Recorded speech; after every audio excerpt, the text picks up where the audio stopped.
Hello, Fáilte. Welcome to our channel. This is myself, Lora O'Brien, and we are doing a reading of the Táin Cuailnge, the cattle raid of Cooley. And this is very much a labour of love for me, as anybody who has been following along from the start, fair play to ye, will be aware.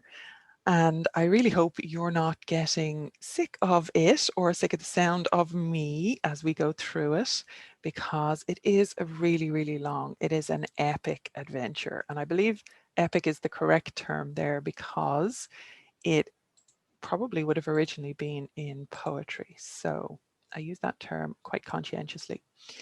So this is the Joseph Dunn translation in all its flowery goodness from 1914. And we chose this translation because it is mostly accurate and correct, doesn't leave out too much, but also is widely available and free to access. So there's links to access this below if you want to read ahead.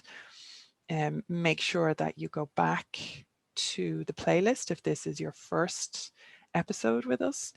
There is an entire Táin Cuailnge playlist which starts with the pillow talk way back when, and we have worked our way all the way through to episode 22A, and we left it at the end of Cethern, who had killed a load of physicians and eventually had an Ulster physician who came to have a look at his bloody wounds. So that is where we are starting today. 22A, Cethern's bloody wounds. So look at this bloody wound for me, O Fingon, said Cethern. Fingon looked at the bloody wound. Why, it is a slight, unwillingly given wound we behold here, said the physician. A lone man came upon me there, bushy hair on him, a blue mantle wrapped around him, a silver brooch in the mantle over his breast, an oval shield with plaited rim he bore, a 5-pointed spear in his hand, a pronged spare spear at his side. He gave this bloody wound. He bore away a slight wound from me too. Why, we know that man, cried Cuchulainn. 'Twas Ilan Ilarclus, Ilan of many feats, son of Fergus MacRoich. And he would not wish that thou shouldst fall by his hand, but he gave thee this mock blow, that the men of Erin might not have it to say it was to betray them or to forsake them if he gave it not. So this is Fergus's son, who I wonder is he Maeve's son as well, but definitely Fergus's son, obviously from this text, who is part of the Ulster exiles who are betraying Connacht left, right, and centre, betraying the men of Erin left, right, and centre as they take the hospitality of Queen Maeve and Ailill.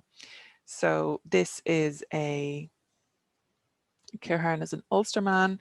Cuchulainn is on his side. Cuchulainn has been threatening all the physicians and, to their demise eventually when they came up. So now look at this bloody wound for me, O Fingon, my master, said Cethern. Fingon looked closely into the bloody wound. Why, 'tis a woman's wanton deed of arms we behold here, said the physician. Ay, that is true then, quoth Cethern. A woman came upon me there by herself. A woman, beautiful, fair-faced, long-cheeked, tall, a golden yellow head of hair. Down to the top of her 2 shoulder blades she wore a smock of royal samite next to her white skin, 2 birds of gold on her shoulders, a purple cloak without other colour she had around her, a brooch of gold in the cloak over her bosom, a straight ridged spear, red flaming in her hand. She it was that gave me this bloody wound. She bore away a slight wound from me too. Can you guess who this is? Ah, but we know that woman, cried Cuchulainn, Maeve, daughter of Uchi Fedloch, daughter of the High King of Erin. It is she that came unto us in that dress. A victory and triumph and trophy she had considered it, hadst thou fallen at her hands. And that's an interesting one because we see Maeve obviously actually fighting in the melee. So look at this bloody wound. The so is my insertion, I'm sorry. It just starts the next chapter. Look at this bloody wound for me too, O Fingon, my master, said Cethern. Fingon looked at the bloody wound. Why, the feat of arms of 2 warriors is this, said the physician. Yea, that is true, answered Cethern. There came 2 men-at-arms upon me in that place, 2 with bushy hair on them, 2 blue cloaks wrapped around them, brooches of silver in the cloaks over their breasts, a necklace of all white silver around the neck of each of them. Indeed, we know that pair, quoth Cuchulainn, Ull and Ochine they, of the bodyguard of Ailill and Maeve. They never go to a hosting, to battle, or combat, but when the wounding of a man is certain. They would have held it for victory and triumph and a boast, hadst thou fallen at their hands. Look at this bloody wound also for me, O Fingon, my master, said Cethern. Fingon looked closely at the bloody wound. There came upon me a pair of young warriors of the Fiann, said Cethern. A splendid manly appearance they had. Each of them cast a spear at me. I crave this spear through the one of them. Fingon looked into the bloody wound. Why, this blood is all black, quoth the physician. Through thy heart, those spears passed, so that they formed a cross of themselves through thy heart, and I prophesy no cure here, but I would get thee some healing plants and curing charms, that they destroy thee not forthwith. Ah, but we know them, that pair, quoth Cuchulainn. Bun and Mechon, stump and root are they, of the bodyguard of Ailill and Maeve.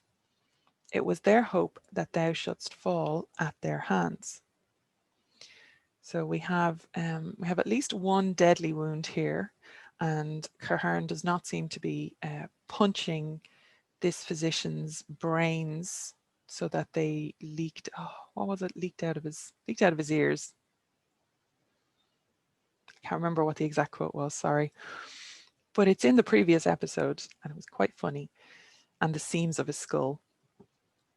So sorry, it's pretty horrific. Actually, it's pretty gross.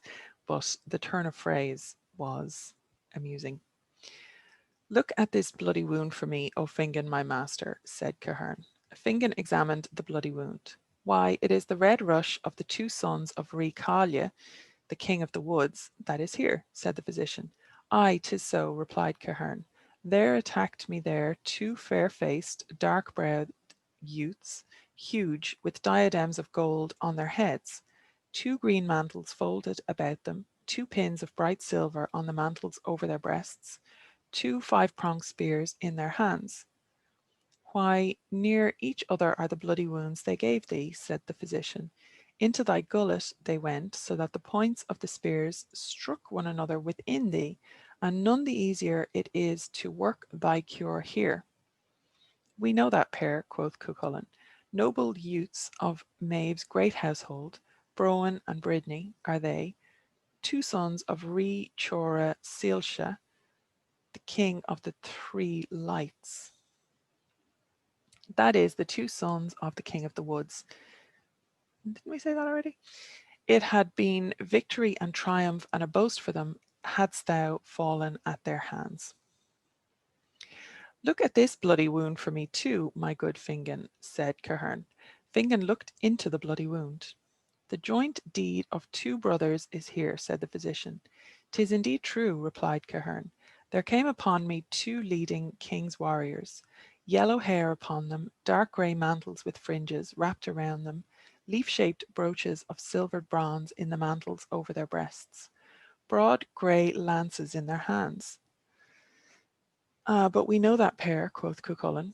Cormac Collamon Ree, King's Pillar, is the one, and Cormac son of Mael Foga, of the bodyguard of Ailill and Maeve, the other. What they sought was that thou shouldst fall at their hands. Spotting a theme here.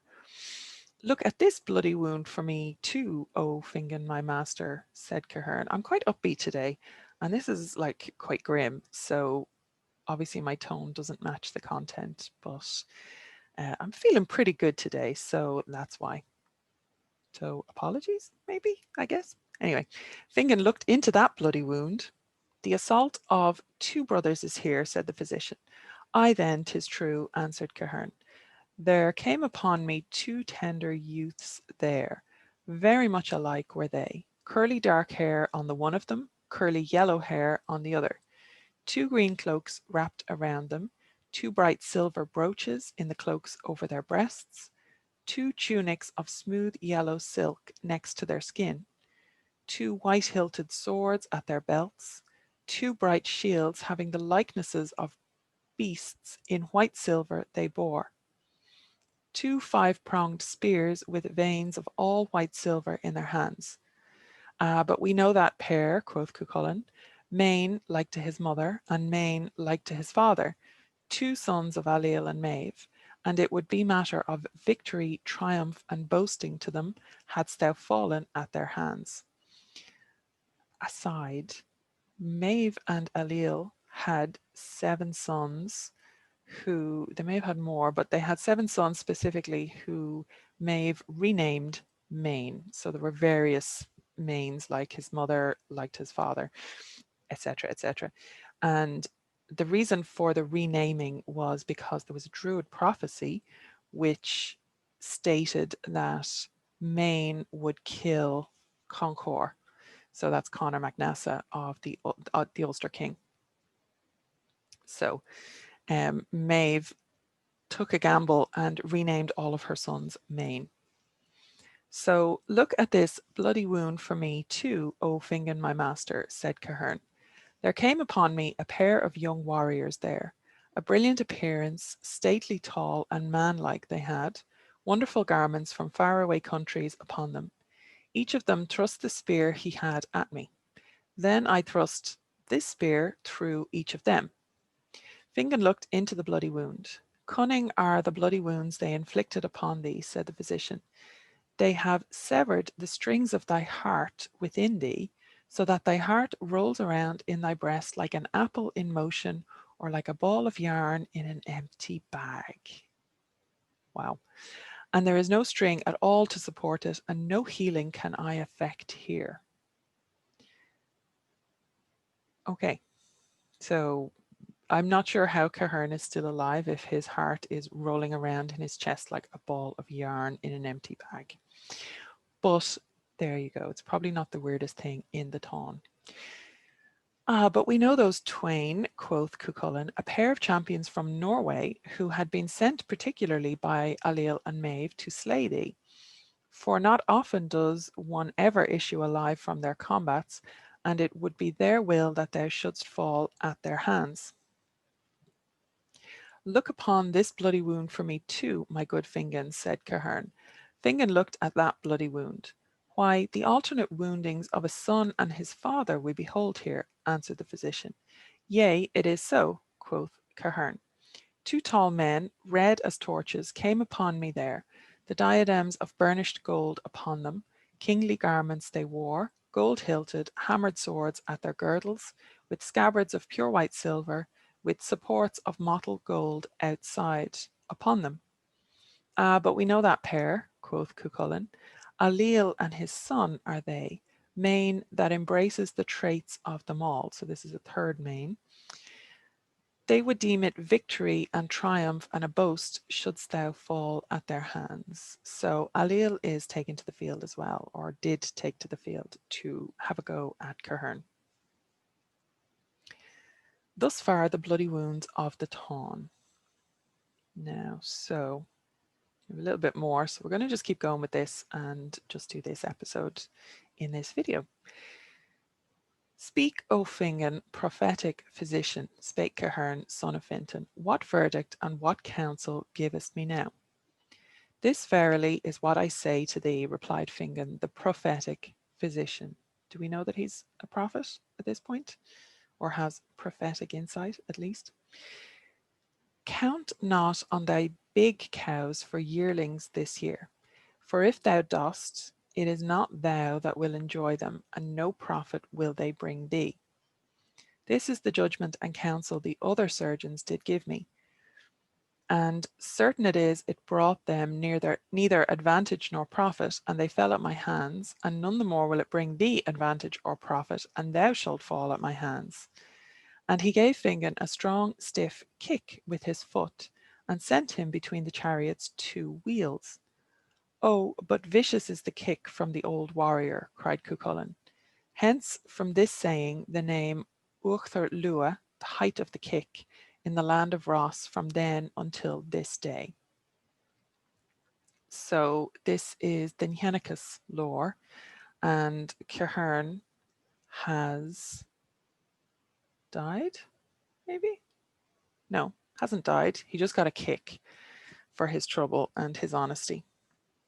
So nevertheless, Fingon the prophet physician gave his choice to Cethern, son of Fintan, a long illness for him, and afterwards to obtain help and succour, or a red healing for the space of 3 days and 3 nights, so that he might then employ his strength on his enemies.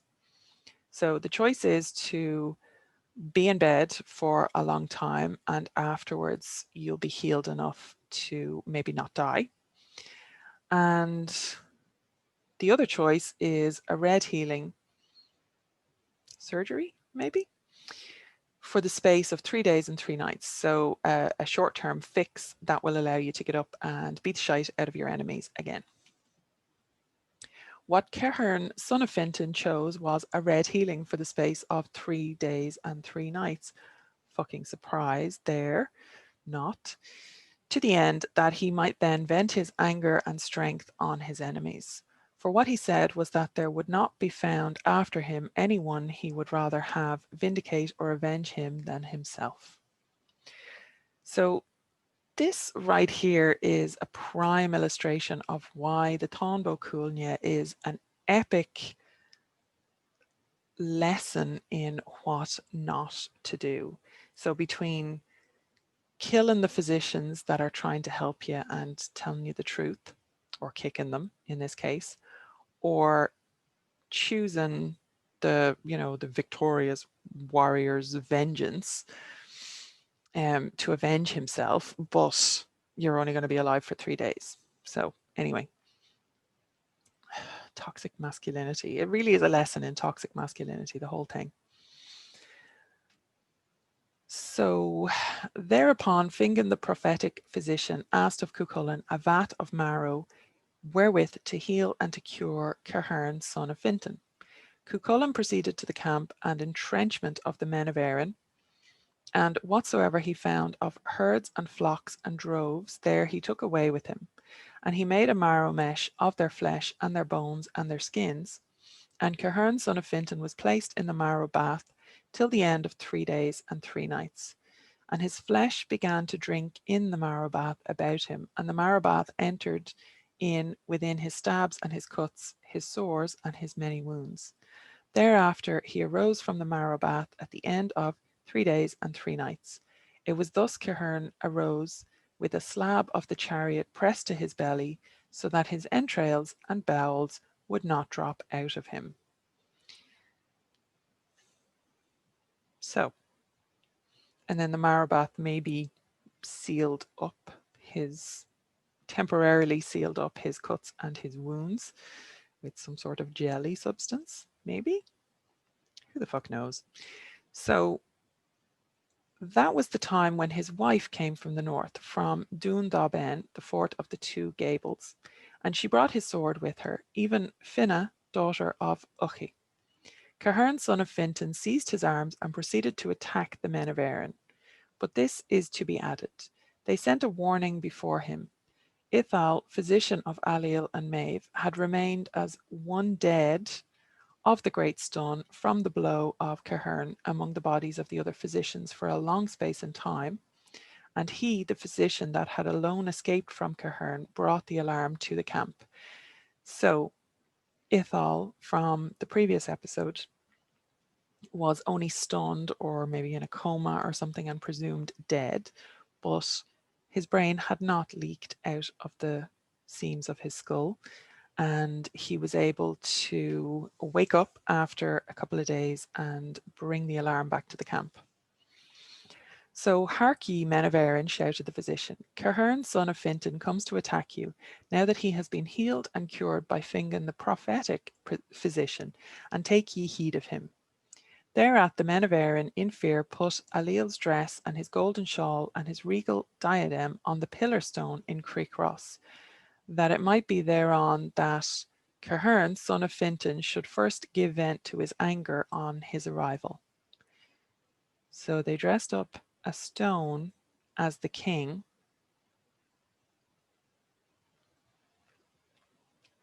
Okay.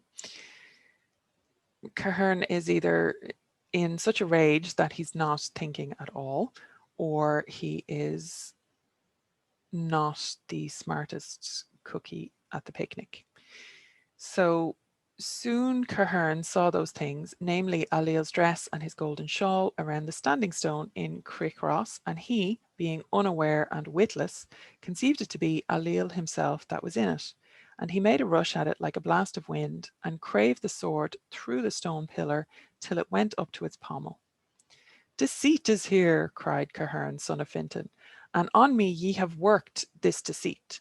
And I swear an oath, till there be found among ye the men of Erin, one that will put yon royal dress about him and the golden shawl, I will not stay my hand from them, slaughtering and destroying withal. So Main Ando, son of Ailill and Maeve, heard that, and he put his father's royal raiment about him, and the golden shawl and the diadem on his head, and he dashed off through the midst of the men of Erin. Cethern, son of Fintan, pursued him closely and hurled his shield, so that the chiselled rim of the shield crave him to the ground, with chariot, driver, and horses. When the men of Erin saw that, they surrounded Cethern on every side, so that he fell at their hands in the strait wherein he was. Wherefore Cethern's strait fight and the bloody wounds of Cethern is the name of this tale. So the strait is a piece of land in this case. I wasn't 100% sure what it was referring to when we found it in the title in the previous episode. His wife, Finna, daughter of Uchi Salbuija, Yellow Heel, stood over him, and she was in great sorrow, and she made the funeral song below. I care for naught, ne'er more man's hand neath my head. Since was dug the earthy bed, Cethern's bold of Dunlambed. Kingly Cethern, Fintan's son, few were with him on the ford. Connacht's men with all their host, for 9 hours he left them not. Arms he bore not, this an art, but a red two-headed pike. With it slaughtered he the host, while his anger still was fresh. Felled by double-headed pike, Cethern's hand held with their crimes. 7 times 50 of the hosts Fintan's son brought to their graves. Willaloo, O Whitlaloo. Now in Irish that is Alyalo on Alyalo, which makes a lot more sense than Willaloo, O Whitlaloo, and sounds a lot better. But it is a cry, a keen. This would be a keening song. Woman's wandering through the mist, through the mist. Worse it is for him that's dead. She that lives may find a man. Never shall I take a man of the hosts of this good world. Never shall I sleep with man. Never shall my man with wife. Dear the homestead, horse heads Doon, where our hosts were wont to go.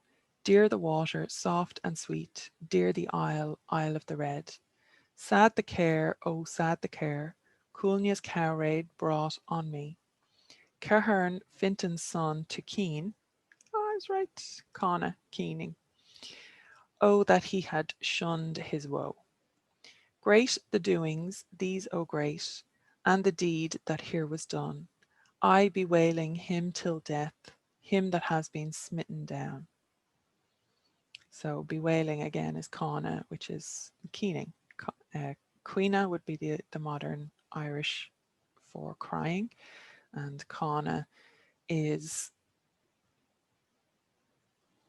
it's also the same root as singing, so it's a long ululating wail, really.